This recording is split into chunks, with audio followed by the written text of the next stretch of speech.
ఏలేశ్వరం ప్రభుత్వ జూనియర్ కళాశాలలో మధ్యాహ్న భోజన పథకాన్ని ప్రారంభించినట్లు కళాశాల ప్రిన్సిపల్ కేఎస్ఎస్ రాజశేఖర్ తెలిపారు.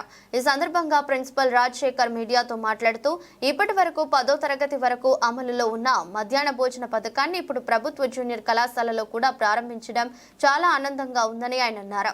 ఈ మధ్యాహ్న భోజన పథకాన్ని ప్రతిపాడు నియోజకవర్గ శాసనసభ్యులు వరపుల సత్యప్రభారాజు ప్రారంభించినట్లు ఆయన తెలిపారు.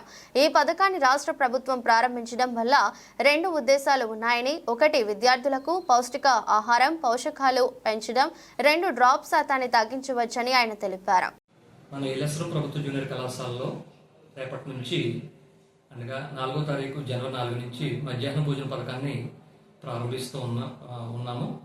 రాష్ట్ర ప్రభుత్వం ఇప్పటివరకు కేవలం 10వ తరగతి వరకు మాత్రమే జరుపుతున్నటువంటి మధ్యాహ్న భోజన పథకాన్ని జూనియర్ కళాశాలకు కూడా విస్తరించి రేపటి నుంచి ప్రారంభిస్తుంది. మన ప్రతిపాడు గౌరవ శాసనసభ్యురాలు శ్రీమతి వరపుల సత్యప్రభరాజా గారు రేపు మధ్యాహ్నం 12 గంటలకు మన కళాశాలలో ఈ పథకాన్ని ప్రారంభిస్తున్నారు.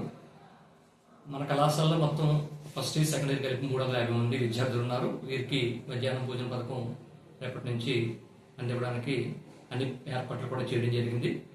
మనకి ప్రస్తుతం నియర్ బై గవర్నమెంట్ హై స్కూల్లోనే కిచెన్లో ఇది వండి మనం ఇక్కడికి తీసుకొచ్చి ఇవ్వడం జరుగుతుంది. దీనికి సరిపడా పాత్రలన్నీ కూడా ఇతర సదుపాయాలన్నీ కూడా పిల్లలకు సంబంధించినటువంటి ప్లేట్లు గ్లాసులు అన్నీ కూడా మనం ఏర్పాటు చేస్తున్నాము.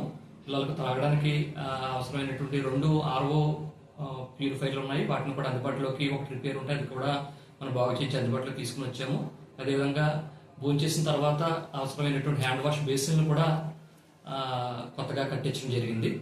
కాబట్టి ముఖ్యంగా ఈ మధ్యాహ్న భోజన పథకాన్ని ప్రభుత్వం ప్రారంభించడం వెనక 2 ఉద్దేశాలు ఏంటంటే, ఒకటి పోషక విలువలు పెంచడము, రెండోది డ్రాప్ అవుట్ శాతాన్ని తగ్గించడము. తద్వారా ఉత్తీర్ణత శాతం పెంచడానికి ప్రభుత్వం దీన్ని ఖర్చు అయినప్పటికీ కూడా స్కూల్కి అందించేటువంటి పథకాన్ని మన కళాశాలకు కూడా అందిస్తూ ఉన్నది రేపటి నుంచి. కాబట్టి దీనిని విద్యార్థులు తల్లిదండ్రులు కూడా దీని యొక్క ఉద్దేశాన్ని అర్థం చేసుకుని పిల్లల్ని క్రమం తప్పకుండా కళాశాలకు పంపించి ఉత్తీర్ణత శాతం పెంచడానికి, తద్వారా రాష్ట్ర ప్రభుత్వం చేపట్టినటువంటి పథకానికి పూర్తి స్థాయిలో సహాయ సహకారాలు అందించాలని చెప్పేసి మా తరఫున కోరుకుంటున్నాం.